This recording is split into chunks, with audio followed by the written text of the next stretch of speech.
ஓம் சரவண பவாய நமக. மேஷ ராசிக்காரங்களே, என்னடா இந்த பொண்ணு முருகப்பெருமானுடைய மூல மந்திரத்தை சொல்லுதுன்னு பாக்குறீங்களா? உங்களுடைய அதிபதி செவ்வாய், அவருக்கு உரிய தெய்வம் முருகப்பெருமான். முருகப்பெருமான வழிபாடு செய்யாம, முருகப்பெருமான துதிக்காம மேஷ ராசிக்கு பலன் சொல்ல முடியுமா? முருகப்பெருமான வழிபாடு செய்யணும்னா ஒவ்வொரு விஷயத்துக்கும் ஒவ்வொரு மந்திரம் இருக்கு. உங்களுடைய துன்பங்கள் போக்கக்கூடிய முருகப்பெருமான மந்திரம்னு எடுத்துட்டா, உருவாய் அருவாய் உளதாய் இளதாய் மறுவாய் மலராய் மணியாய் ஒளியாய் கருவாய் உயிராய் கதியாய் விதியாய் குருவாய் வருவாய் அருள்வாய் குகனே. முருகப்பெருமான் கிட்ட உங்களுடைய துன்பங்கள் போக்க இந்த மந்திரத்தை சொல்லி அழைங்க.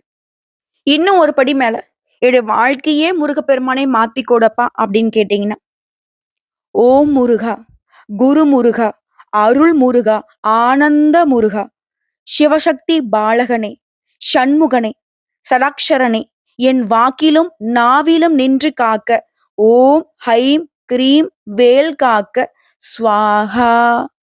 இந்த மந்திர சொல்லி அழைங்க. என்னம்மா ஏதோ வந்துட்டு இந்த போனுக்கு இது தெரிஞ்சுக்க அதை அழுத்து, இதை தெரிஞ்சுக்க இதை அழுத்துன்னு சொல்லுவாங்களே, அந்த மாதிரி சொல்லிக்கிட்டு இருக்கே அப்படின்னு கேட்டீங்கன்னா, ஆமாங்க. தெய்வங்கள் கிட்ட ஒவ்வொரு கோரிக்கைகளுக்கும் ஒவ்வொரு வேண்டுதல்களுக்கும் ஒவ்வொரு மந்திரம் இருக்கு. புரியுதுங்களா? இப்போ உங்களுக்கு பசிக்குது. என்ன சாப்பிடணும்னு தோணுது? சாப்பாடு சாப்பிடணும்னு தோணுது. ஒரு ஹோட்டலுக்கு போறோம். இன்னொருத்தங்க வராங்க. அவங்களுக்கும் பசிக்குது. அவங்களுக்கு இட்லி சாப்பிடணும்னு தோணுது. இப்போ 2 பேருக்கும் பசிக்க தான் செய்யுது. ஆனா உங்களுக்கு என்ன தோணுது? சாதம் சாப்பிடணும். சாதம் வேணும்னு கேட்கிறீங்க. இவங்களுக்கு என்ன தோணுது? இட்லி சாப்பிடணும் போல இருக்கு. இட்லி கொடுங்கன்னு கேட்கிறாங்க. தெய்வத்துக்கிட்ட உங்களுடைய கோரிக்கைகளை எப்படி வேணுமோ அப்படி சொல்லிதான் அழைக்கணும். உங்க வாழ்க்கையை மாத்துறதுக்கும் உங்களுடைய துன்பங்கள் தீர்றதுக்கும் ஒவ்வொரு மந்திரிச்சொல் இருக்கு. இது எதுவுமே எனக்கு தெரியாதுமா, இது சொல்றதுக்குலாம் எனக்கு தெரியாது, நான் படிக்காதவங்க, எனக்கு புரிஞ்சுக்க தெரியாது, என்னுடைய உச்சரிப்பு எனக்கு வராதுன்னு சொல்றீங்களா? ஓம் முருகப்பெருமானை போற்றி போற்றி. முருகாங்கிற அந்த 3 மந்திர சொல்லிலேயே முருகப்பெருமானுக்கு உரிய அத்தனை மந்திரத்தையும் நீங்க சொல்றதுக்கு சமங்க. புரியுதா? அப்ப ஏமா மெனக்கட்டு இதெல்லாம் சொன்ன அப்படின்னு கேட்டா, இப்படிலாம் நாங்களும் மந்திரத்தை சொன்னாதான் நாங்க வந்து பாத்தீங்கன்னாக்க ஏதோ ஜோதிடம் படிச்சிருக்கோம் அப்படின்னு நம்புறீங்க இல்லையா? அதே மாதிரி உங்களுக்கு இருக்கக்கூடிய பலன்களை நம்ம பொது பலன்களா பேசிக்கிட்டு இருக்கோம். அந்த பொது பலன்களை நம்ம உங்களுக்கும் எளிமையா புரியிற வகையில, இப்போ நமக்கு முன்னாடி இருக்க ஒருத்தங்களுக்கு புரிய வைக்கிற மாதிரி பேசணும்னு வச்சுக்கோங்களேன், அதை வந்து உதாசீனப்படுத்துறீங்க. புரியாத ஒரு வார்த்தையில பேசினாதான், சுவாமி புரியல, சுவாமி புரியவே புரியாது, சுவாமி அப்படி கேட்டுக்கிட்டு வந்தா மட்டும்தான் அவங்க வந்து ஜோதிடர் அப்படின்னு சொல்றேன் இல்லையா? சரி, அது ஒரு புறம் இருக்கட்டுங்க. அது நம்ம ஏன் பேசிக்கிட்டு, இப்ப தலைப்பு என்ன போட்டிருக்கோம்? மேஷ ராசிக்கான பலன்கள் என்னன்னு பார்க்கலாம். ஆனா எதை செய்யறதுக்கு முன்னாடி மேஷ ராசிக்காரங்க நீங்க எந்த தெய்வத்தை வேணா வழிபாடு செய்யலாம். ஆனா கட்டாயம் முருகப்பெருமான வழிபாடு செஞ்சுட்டு எதையும் தொடங்க அப்படிங்கிறதுக்கு தான் நான் இவ்வளவு தூரம் பேசியிருக்கேன். பிடிச்சிருந்தா கேளுங்க, இல்ல ஸ்கிப் பண்ணிட்டு உங்களுக்கு தேவையான பலன்களை மட்டும் தெரிஞ்சுக்கோங்க. இப்ப தலைப்பை பார்த்திருப்பீங்க. மார்ச் 31ஆம் தேதிக்குள்ள, அது முடியறதுக்குள்ள, இந்த மாசம் இறுதிக்குள்ள உங்களுக்கு இருக்கக்கூடிய 8 பிரச்சனைகள் தீர போகுது. மேஷ ராசிக்காரங்களே, 100% உண்மையான விஷயம், எல்லாமே மாறப்போகுது. அந்த 8 விஷயத்த மாத்திட்டா, ஒரு பாட்டுல கூட சொல்லுவாங்களே, 8 8 மனுஷன் வாழ்க்கையை பிரிச்சுக்கோ.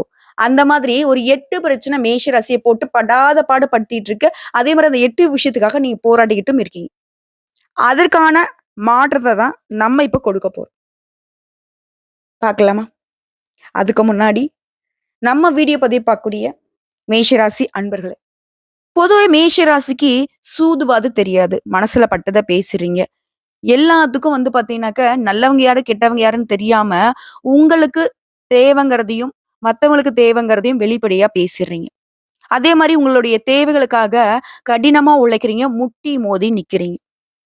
அத எந்த இடத்துல முட்டணும், எந்த இடத்துல முட்டினா அந்த கதவு தொறக்குங்கிறத தெரிஞ்சு வச்சுக்கிட்டு முட்டிக்கோங்க. நம்ம முட்டிக்கோங்கன்னு சொல்றேன், உழைங்க அப்படிங்கிறதாங்க, அப்படி சொல்லிட்டேன், மன்னிச்சுக்கோங்க. கடினமா உழைக்கிறோம், ஆனா கொஞ்சம் ஸ்மார்ட்டா உழைச்சோம்னா இன்னும் நம்ம ஒரு படி மேல நிக்கலாம்ல. அட போம்மா நீ அங்கிட்டு, நாங்க வந்து அடி பாதாளத்துல இருக்கோம் அப்படின்னு கேட்டீங்கன்னா, ஏங்க?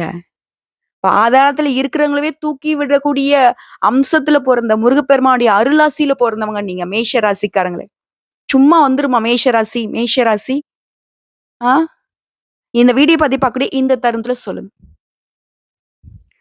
ஓம் திருச்செந்தூர் முருகப்பெருமானே போற்றி போற்றி. இப்ப நீங்க தானே சொன்னீங்க. என்னுடைய லைஃப் வந்து பாதாளத்துல இருக்குன்னு. உங்கள தூக்கி விட தான் அவர் வந்து அருள் பாலிக்கிறார். எப்படிங்க? குரு பகவானுடைய அம்சத்துல அருள் பாலிக்கிறார். கடல் மட்டத்துல இருந்து கீழ. இப்படி வாழ்க்கையில துன்பத்த மட்டுமே பார்த்துக்கிட்டு இருக்கேன். எனக்கு முன்னேற்றமே இல்ல.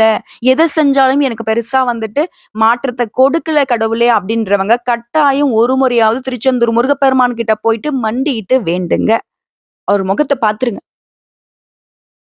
நல்லதொரு மாற்றம் விரைவில குடுப்பார்.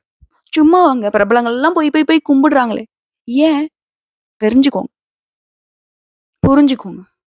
யாரு போறாங்களோ இல்லையாங்க, மேஷ ராசிக்காரங்க கட்டாயம் நீங்க போகணும். அதுக்கு அப்படியே ஆப்போசிட்.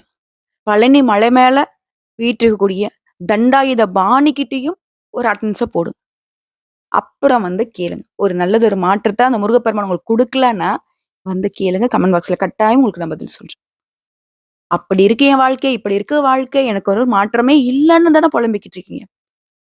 தீர்வ சொல்லியாச்சு. எப்பவுமே வந்து வீடியோ பதிவு முடிச்சுட்டு தான் உங்களுக்கான பரிகாரத்த சொல்லுவோம். இப்ப நான் முன்னாடியே சொல்லிட்டேன். பிரச்சனை ஓவர் பண்ணிக்கலாம். அதே மாரி இப்ப இருக்கக்கூடிய அந்த 8 பிரச்சனைய நம்ம தீர்வு பார்த்துடலாமா? மேஷ ராசி. அஸ்வினி நட்சத்திரம், பரணி நட்சத்திரம், கார்த்திகை நட்சத்திரம் 1ஆம் பாதம். இந்த 3 நட்சத்திரனுடைய ஆட்சிய தான் நம்ம பொதுப்படியா மேஷம்னு சொல்லுவோம்.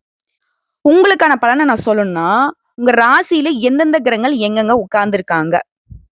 அதை பொறுத்து தான் நான் பலன் சொல்ல முடியும். இப்போ கிரக நிலைன்னு பார்த்தோம்னாக்க, தன, வாக்கு, குடும்பஸ்தானத்துல குரு பகவான். தைரிய, வீரிய ஸ்தானத்துல செவ்வாய் பகவான் வக்ரகதியில. இவர் யாரு? உங்களுடைய அதிபதி. தைரிய, வீரிய ஸ்தானத்துல இருக்கிறதுங்கிறது உங்களுக்கு பவர இன்னும் அதிகப்படுத்தக்கூடிய விஷயம். அதே மாரி ரண, ருண, ரோகஸ்தானத்த பொறுத்தவரைக்கும் பாம்பு கிரகமான கேது பகவான் உட்கார்ந்திருக்காரு. இந்த ராகு பகவான கம்பேர் பண்றப்ப கேது பகவான் பரவாயில்லன்னு தான் சொல்லணும். அண்ணன் ராகு பகவான் தான் கொஞ்சம் டேஞ்சர். அடுத்து லாபஸ்தானத்த பொறுத்தவரைக்கும் சூரிய பகவான், அவருக்கு உதவிய சனி பகவான், இவங்க 2 பேரும் கூட்டணி. சூரிய பகவான் வெப்பம். சனி பகவான் அப்பப்பா! சொல்ல வேணாம். இவங்க 2 பேரும் கூட்டணிங்கிறது, அதுவும் லாபஸ்தானத்துலங்கிறது நல்ல விஷயம் தானே. அடுத்து அயன, சயன, போகஸ்தானத்த பொறுத்தவரைக்கும் புதன் பகவான். இவர் இருந்தா தான் நம்மளுடைய புத்தியே வேலை செய்யும். சுக்கிர பகவான். இவர் நினைச்சா நம்மள வந்து உச்சபட்ச வாழ்க்கைய குடுக்க முடியும். அடுத்தது பயப்படாதீங்க. ராகு பகவான். இவங்க 3 பேரும் கூட்டணியில வலம் வராங்க. இத பொறுத்து மொத மாற்றம். எத செஞ்சாலும் சரிங்க. ஒரு மாரி பயமா இருக்கு. எனக்கே வந்து பார்த்தீங்கன்னா, என் மேல கான்ஃபிடென்ட் இல்ல. தன்னம்பிக்கை இல்ல. தைரியம் இல்ல. எதுவுமே வந்து செய்ய முடியுமா? செய்ய முடியுமான்னே தோணுதுன்னு சொல்லிட்டு இருந்தீங்க இல்லையா? இப்போ மொத விஷயமே மாற்றம் தான். மனோ தைரியத்துடன் எந்த ஒரு விஷயத்தையும் துடிப்போட செஞ்சு முடிக்க போறீங்க. அதுல வெற்றியும் அடைய போறீங்க. முடிஞ்சதா? 2வது விஷயம். சொத்து சம்பந்தப்பட்ட வீடு தொடர்பான தடைகள், தாமதங்கள் உங்களுக்கு சாதகமா முடிய போகுது. தடைகள் விலகுவதனால நீங்க நினைத்த காரியங்கள் கைகூட போகுது. அடுத்து 3வது விஷயம். எங்க போய் உதவிக்கு நின்னாலும் தாமதப்படுது. இந்தா இப்ப குடுக்குறேன்ப்பான்னு சொல்றாங்க. கடைசியில பார்த்தா முடியலப்பா அப்படிங்கிறாங்க. எங்க போய் நின்னாலும் கதவு அடைஞ்சிருது. சோ, நீங்க எதிர்பார்த்த உதவிகள் எல்லாமே தங்கு தடை இல்லாம கிடைக்க போகுது. 3வது விஷயம் நடக்க போகுது. அடுத்தது சொந்தமா தொழில் செய்றேன், வியாபாரம் பார்க்கிறேன். அதுல பெருசா லாபமே இல்லன்னு கஷ்டப்படக்கூடிய உங்களுக்கு, ஆண்களோ, பெண்களோ, சின்ன தொழிலோ, பெரிய தொழிலோ, என்ன பிசினஸ் வேணா பண்ணுங்க. உங்களுக்கு லாபம் அப்படிங்கிறது பல மடங்கு உயர்வா கிடைக்க போகுது. உழைப்புக்கு ஏற்ற ஊதியத்தை விட ஒரு படி மேலவே கிடைக்கும். அடுத்தது 5வது விஷயம். நீங்க எதிர்பார்த்த நிதி உதவி கிடைக்க போகுது. ஆனா பிரச்சனை, பெரும் பிரச்சனை மேஷத்துக்கு. ஏன்னா, மேஷத்த பொறுத்தவரைக்கும் சேமிக்கக்கூடிய குணம் கிடையாது. தான்கிட்ட ரூ. 1 இருந்தாலே அத அப்படியே செலவு பண்ணிட்டு போயிட்டே இருப்பாங்க. அது யாருக்கு பண்றான்னு கூட பார்க்க மாட்டாங்க. சத்தியம்ங்க. மேஷத்த பொறுத்தவரைக்கும் இதுவரைக்கும் 10 பைசா சேமிப்பு இல்லாம தான் சுத்திக்கிட்டு இருப்பாங்க. அடுத்து 6வது விஷயம். உடன்பிறப்புகள் வழியில சண்டை, சச்சரவு ஏதாவது ஒரு மனசங்கடத்த குடுத்துக்கிட்டே இருந்தாங்க இல்லையா? அவர்களால உங்களுக்கு நன்மைகள் உண்டாக போகுது. எப்படி? சூப்பர் இல்ல? அடுத்ததா 7வது விஷயம். உத்தியோக பணிகள்ல இருக்கிறவங்க, இல்ல கூலி வேலை செய்தாலும் சரி, தனியார் துறையோ, அரசாங்க துறையோ, ஆண்களோ, பெண்களோ.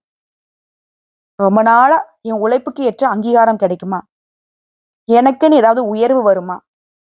செய்யக்கூடிய வேலையில போதுமான வருமானம் இல்ல. அப்படின்னு யோசிச்சுட்டு இருந்தீங்க இல்லையா? நீங்க விரும்பிய மாதிரி உங்களுடைய வேலையில பணவரவு தாராளமா இருக்கும். விரும்பிய இடத்துக்கு இடமாற்றம் கிடைக்கும். மேல் அதிகாரிங்க உங்கள விரும்பிய இடத்திற்கு இடமாற்றத்த கொடுக்கறதுக்கு ஆலோசனை பண்ணுவாங்க. அடுத்ததான் 8வது விஷயம். இது சரியா இருந்தா போதும். மனுஷன் வந்து பாத்தீங்கன்னாக்க எல்லாத்தையும் சமாளிச்சிடலாம்.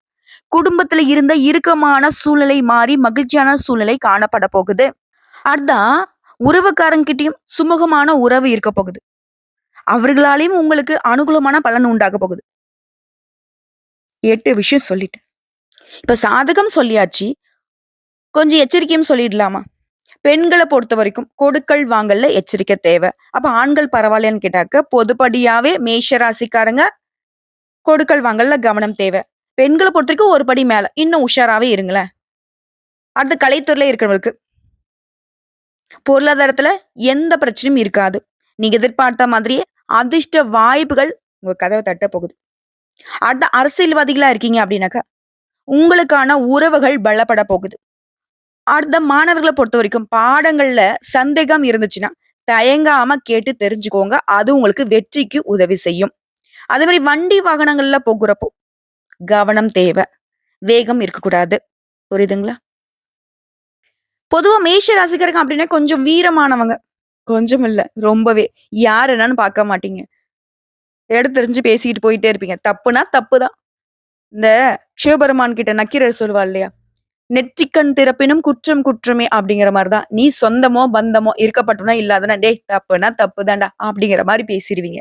இதனாலவே எல்லார்கிட்டயுமே முரட்டு ஆளுன்னு பேர் எடுத்திருப்பீங்க. ஆண்களும் சரி, பெண்களும் சரி. அது மட்டும் இல்லாம சில பேர் உங்கள பார்த்து பயப்படுவாங்க. சில பேர் உங்கள ஒதுக்கி வைப்பாங்க. அத பத்தி ஒரு நாளும் நம்ம கன்சிடர் பண்ணதில்ல. இன்னும் சொல்லணும்னா, நவகிரகங்களுடைய முதல்வனான சூரிய பகவான் உங்க ராசிக்கு 11ஆம் இடத்துல இருக்காரு. இது வந்து தூரதேச பயணங்களின் மூலம் உங்களுக்கு நன்மைகளை உண்டாக்குறார். அதே நேரத்துல கொஞ்சம் எச்சரிக்கையோட விஷயம் என்னன்னா, செலவுகள் கொஞ்சம் அதிகமாகும். பண பற்றாக்குறை ஏற்படுறதுக்கு வாய்ப்பு இருக்கு. நான் முன்னாடியே சொன்னேன். மேஷம் தான் வந்து எப்பவுமே வந்து சேமிக்கிறதுக்கு எண்ணமே வராது இல்லையா? அதனால நான் முன்னாடியே சொல்ட்டேன். கொஞ்சம் செலவுகள் வரதுக்கு வாய்ப்பு இருக்கு. பண தேவைகள் வரதுக்கு வாய்ப்பு இருக்குன்னு. அதுல கொஞ்சம் உஷாரா இருங்க. ஆனா பண வரவுங்கிறது எப்படியாவது உங்க கைக்கு வந்துருங்க. இப்ப நான் சொன்னேன் இல்லையா? செலவு வரும் அப்டின்னுட்டு. நீங்க பணத்த செலவு பண்ணிட்டு, இன்னும் கொஞ்சம் பணம் தேவைப்படுதுன்னு முழிச்சுட்டு இருக்கிறப்போ, உங்களுக்கு தேவையான பணம் உங்க கைக்கு வந்துரும். அதனால பயம் வேணாம். அடுத்ததா சந்திர பகவானுடைய நகர்வுங்கிறது உங்களுக்கு சாதகமா இருக்குது. இதனால வியாபாரம் பார்க்கிறவங்களுக்கு, தொழில் பார்க்கிறவங்களுக்கு வியாபாரம் விருத்தி அடையும். அடுத்து செவ்வாய் பகவான் உங்களுடைய அதிபதி வந்து 3ஆம் இடத்துல அமர்ந்திருக்காரு. அரசாங்க வேலையில கொஞ்சம் எச்சரிக்கையா இருங்க. காரிய தடைகள் ஏற்பட்டாலும் கவலையே வேணாம். உங்களுடைய அதிபதி உங்களுக்கு சாதகமா தான் நிப்பார். முடியாத காரியத்தையும் முடிச்சு வைக்கக்கூடிய அளவுக்கு அம்சமான வாய்ப்புகளை ஏற்படுத்தி குடுப்பார். அடுத்து புதன் பகவான் உங்க ராசிக்கு 12ஆம் வீட்ல இருக்கிறாரு. சுபகாரியங்கள நடத்தி வைக்கிறாரு. வெளியூர் பயணங்கள்ல பணவரவு ஏற்படுது. தெய்வ வழிபாட்டின் மூலம் நன்மைகள் உண்டாகுதுங்க. புதன் பகவான் உங்களுக்கு சாதகம் தான். அடுத்து குரு பகவான் உங்க ராசிக்கு 2ஆம் வீட்ல இருக்கிறாரு. மங்கள காரியங்களுக்கான செலவுகளை செய்வீங்க. அது சுப செலவுகள். சந்தோஷம் தான் கொடுக்கும் அது. அதே மாரி ஆன்லைன் வர்த்தகத்துல கொஞ்சம் உஷாரா இருங்க. ஏன்னாம்மா, குரு பகவான் நமக்கு சாதகம் தானே. அவரு எப்பயும் நமக்கு நல்லது தானே பண்ணுவாரு அப்டின்னா, நல்லது தான் பண்ணுவாரு. ஆனா, கெட்டத தடுக்கிறதுக்கு இவருக்கு பவர் கிடையாது. அதனால ஆன்லைன் சூதாட்டம் வேணாம். ஆன்லைன் வர்த்தகமா நானு. கொஞ்சம் பார்த்து சூதானமா பண்ணுங்க. அடுத்த கணவன் மனைவி உறவு மேம்பட்டு நிக்குது. குரு பகவானால. அடுத்து சுக்கிர பகவான். உங்க ராசிக்கு 12ஆம் இடத்துல இருக்காரு. குடும்பத்துல இருந்த பிரச்சனைகள், குழப்பங்கள் கொஞ்சம் இவரு ஏற்படுத்துவாரு. ஆனா, அத வந்து சரி செஞ்சு குடுத்துருவாரு. உடைய கணவன் மனைவி உறவுகள் மேம்பட போகுது. அதே மாரி மனைவியுடைய ஆசையை நிறைவேத்த கொஞ்சம் பாடுபடுவீங்க. கணவருடைய ஆசையை நிறைவேத்த கொஞ்சம் பாடுபடுவீங்க. இல்லற உறவுங்கிறது ஸ்ட்ராங்கா தாங்க இருக்கு. அடுத்த சனி பகவான பொறுத்தவரைக்கும் உங்க ராசிக்கு 11ஆம் வீட்ல இருக்காரு. தொழில்ல நீங்க எதிர்பார்த்த லாபம் கிடைக்கும். அதே மாரி பணத்தட்டுப்பாடு அப்படிங்கிறது இனி வரக்கூடிய நாட்கள்ல மேஷத்திற்கு சுத்தமா இருக்காது. நான் முன்னாடி சொன்னேன். பண தேவை இருக்கும். அதுக்கு தகுந்த மாரி பணம் உங்க கையில இருக்கும். அடுத்ததா குடும்பத்த பத்தின கவலைகள் நீங்குது. ராகு பகவான பொறுத்தவரைக்கும் உங்க ராசிக்கு 12ஆம் வீட்ல இருக்காருங்க. இவர் வந்துட்டு கொஞ்சம் டேஞ்சர் தான். எச்சரிக்கையான விஷயத்துல இதையும் ஃபாலோ பண்ணிக்கோங்க. கெட்ட பெயர குடுக்கறதுக்கு இவரு காத்துக்கிட்டு இருக்காரு. அதுக்கான வேலையெல்லாம் அவரு பாப்பாரு. இதனால உஷாரா இருங்க. பேர் கெட்டு போக்கூடாதுன்ற மாதிரி ஒவ்வொன்னையும் யோசிச்சு பண்ணுங்க. அதே மாரி துக்ககரமான நிகழ்ச்சிகள்ல கலந்து கொள்ள வேண்டிய கட்டாயத்தையும் இவர் கொடுப்பாரு. அடுத்து இவருடைய தம்பி கேது பகவான் 6ஆம் இடத்துல இருக்காரு. அவரு 12 இவர் 6. அண்ணன் கொஞ்சம் 8 அடி பாஞ்சா தம்பி 4 அடியாவது பாயணும் இல்லையா? தொழில கை வைக்கலான்னு பார்க்குறாரு. ஸோ உஷாரா இருங்க. அடுத்ததான் நெருங்கிய நண்பர்கள்லாம் உங்க உதவி செய்வாங்க. ஆனா, புதிய நண்பர்கள்னு ஒருத்தவங்க வராங்க பார்த்தீங்களா? அவங்க கிட்ட எச்சரிக்கை தேவ. சிறப்பா சொல்லட்டுமாங்க? திட்டமிட்ட பணிகள்லாம் செஞ்சு முடிச்சுப்பீங்க. உங்களுடைய நோக்கத்த அடையறதுக்கு கொஞ்சம் கடினமா உழைக்க வேண்டியிருக்கும். வியாபாரத்த பொறுத்தவரைக்கும் சிக்கல்கள் இருந்தாலும் நீங்க தான் வெற்றியாளர். இந்த நேரத்துல நண்பர்கள் மற்றும் சக ஊழியர்கிட்ட நீங்க எதிர்பார்த்த ஒத்துழைப்பும், ஆதரவும் கிடைக்கும். பணம் தொடர்பான விஷயங்கள்ல கவனமா இருங்க. வேலை தேடுறீங்களா? உங்களுக்கு நல்ல செய்திகள் கிடைக்கும். முயற்சி பண்ணுங்க, வெற்றி உண்டு. அதே மாரி குடும்பத்தோட மகிழ்ச்சியான தருணங்கள செலவிடுவீங்க. அதற்கான வாய்ப்பு அமையுது. ஆரோக்கிய விஷயத்துல கொஞ்சம் அக்கறையா இருங்க. தொழில்ல வளர்ச்சி உண்டாகும். உடைய பலமும், வளமும் அதிகமாக போகுது. உடைய முயற்சிகள் இந்த தடைகள், தாமதங்கள் அகல போகுது. சகல விதங்கள்லயுமே அனுகூலம் உண்டாக போகுது. சுறுசுறுப்பா செயல்பட போறீங்க. ஆனா எந்த ஒரு காரியத்தையும் மத்தவங்கள நம்பி ஒப்படைக்க கூடாது. தன் கையே தனக்கு உதவிங்கிறத உணர்ந்து செயல்படுங்க. பெயர் கிடைக்கும், புகழ் கிடைக்கும், அந்தஸ்து, உயர்வு கிடைக்கும். சமூகத்துல ஒரு நல்ல இடத்த பிடிக்க முடியும். பணிச்சுமைகள் குறைந்து மன நிம்மதியோட வேலை பார்க்க போறீங்க. சிறப்பான பணவரவால உங்களுடைய தேவைகள் எல்லாமே பூர்த்தியாகும். சிலருக்கு விரும்பிய இடத்துக்கு இடமாற்றம் கிடைக்கும். உயர்கல்விக்கு வெளிநாடுக்கு போறதுக்கான யோகம் இருக்கு. குறைந்த சம்பளத்துல வேலை பார்த்தவங்களாம் உங்க திறமைக்கு ஏற்ற தகுதி வாய்ந்த ஊதிய உயர்வோட நல்ல வேலை அமையும். அதே மாதிரி சுய தொழில் செய்யறவங்களுக்குலாம் தொழில் நல்லா இருந்தாலும் கொஞ்சம் சிந்தித்து செயல்படுங்க. கணவன் மனைவிக்கிடையே அந்த மனத்தாங்கல் மறையுது. தேக நலன்ல இருந்த குறைபாடுகளும் அகலுது. உங்கள பொறுத்தவரைக்கும் பரிகாரங்க. ஒவ்வொரு திங்கட்கிழமைகள்லயும் பச்சரிசி மாவினால சிவபெருமானுக்கு அபிஷேகம் செய்து வழிபாடு செய்ய உங்களுடைய கஷ்டத்திற்கும் கண்ணீருக்கும் பதில் கிடைக்கும். சந்தோஷம் குடிகொள்ளும். சோ இப்ப வரைக்கும் பார்த்தது பொது பலன்கள். இப்ப நம்ம நட்சத்திர பலன்களை பார்த்து தெரிஞ்சுக்கலாங்க. அஸ்வினி நட்சத்திரம் யோகமான காலகட்டம். திட்டமிட்ட வேலைகள் நடக்கும். உடல்நிலை பாதிப்புகள் நீங்க போகுது. உத்தியோக பணிகள் இருக்கிறவங்க முன்னேற்றமான நிலையை அடைய போறீங்க. வியாபாரத்துல இந்த போட்டிகள் விலகுது. கோர்ட்டு கேஸ் வழக்குல உங்களுக்கு சாதகமான பலன் கிடைக்கும். அடுத்து பரணி நட்சத்திரம். இது வரைக்கும் உங்களுக்கு இருந்த நெருக்கடிகள் நீங்க போகுது. செவ்வாய், கேது, சனி, சூரியன் இவங்க எல்லாமே உங்க வியாபாரத்துல வருமானத்தை அதிகரிச்சு வைக்கிறாங்க. வேலை தேடுறவங்களுக்கு நீங்க எதிர்பார்த்த மாதிரி நல்ல தகவலோட நல்ல வேலை கிடைக்கும். சிலர் புதுசா வண்டி வாகனம் வாங்கக்கூடிய யோகம் இருக்கு. அதே மாதிரி பண விஷயத்தை பொறுத்த வரைக்கும் உங்க பணத்தை கொடுத்துட்டு வருமா வராதான்னு தவிச்சிட்டு இருந்த உங்க பணம் இப்ப கைக்கு வரப்போகுது. அந்த கார்த்திகை நட்சத்திரம் 1ஆம் பாதம். உங்களை பொறுத்த வரைக்கும் செவ்வாயும் சூரியனும் சாதகமா இருக்கிறதுனால அரசு வழி வேலைகள் எல்லாமே வெற்றிகரமா முடியும். புதுசா தொழில் தொடங்கணும்னு நினைக்கிறீங்களா? அதற்கு ஏற்ற முயற்சிகள்ல வெற்றி உண்டு. எதிர்ப்புகள் விலகுது. வேலையில இருக்கிறவங்களுக்கு எதிர்பார்த்த மாறுதல்கள் கிடைக்கும். அரசியல்வாதிகளுக்கு செல்வாக்கு உயருது. உங்களுக்கு வர வேண்டிய பணம் கைக்கு வரும். வெளிநாட்டு தொடர்பால கூட லாபம் உண்டாகுதுங்க. 2வது பரிகாரம். செவ்வாய்க்கிழமைகள் தோறும் முருகப்பெருமானுக்கு செவ்வரளி மாலையிட்டு தீபமேற்றி வணங்கி கந்த சஷ்டி கவசம் படிக்க எல்லா பிரச்சனைகளும் தீரும். காரிய வெற்றி உண்டாகும். 3வது பரிகாரங்க. மேஷ ராசிக்காரங்களே, சனிக்கிழமைகள் தோறும் சனீஸ்வர பகவானுக்கு நல்லெண்ணெய் தீபம் ஏற்றி வழிபாடு செய்யணும். சோ சனீஸ்வர பகவானால உங்களுக்கு ஏற்படக்கூடிய பாதிப்புகளுக்கு இந்த வழிபாடு பலன் கொடுக்கும். சோ இப்ப வரைக்கும் பார்த்த பொது பலன்கள், நட்சத்திர பலன்கள், பரிகாரங்கள் எல்லாமே மேஷ ராசிகளுடைய வாழ்க்கை நிலையில இருக்கக்கூடிய அந்த 8 பிரச்சனைகள் தீர்வதன் காரணமா வாழ்க்கைய அம்சமா மாறப்போகுது, அழகா மாறப்போகுது, அதிர்ஷ்டகரமா மாறப்போகுது. பயன்படுத்திக்கோங்க. வாழ்த்துக்கள். வெற்றி உண்டு. வெற்றி வேலனுடைய துணை உண்டு.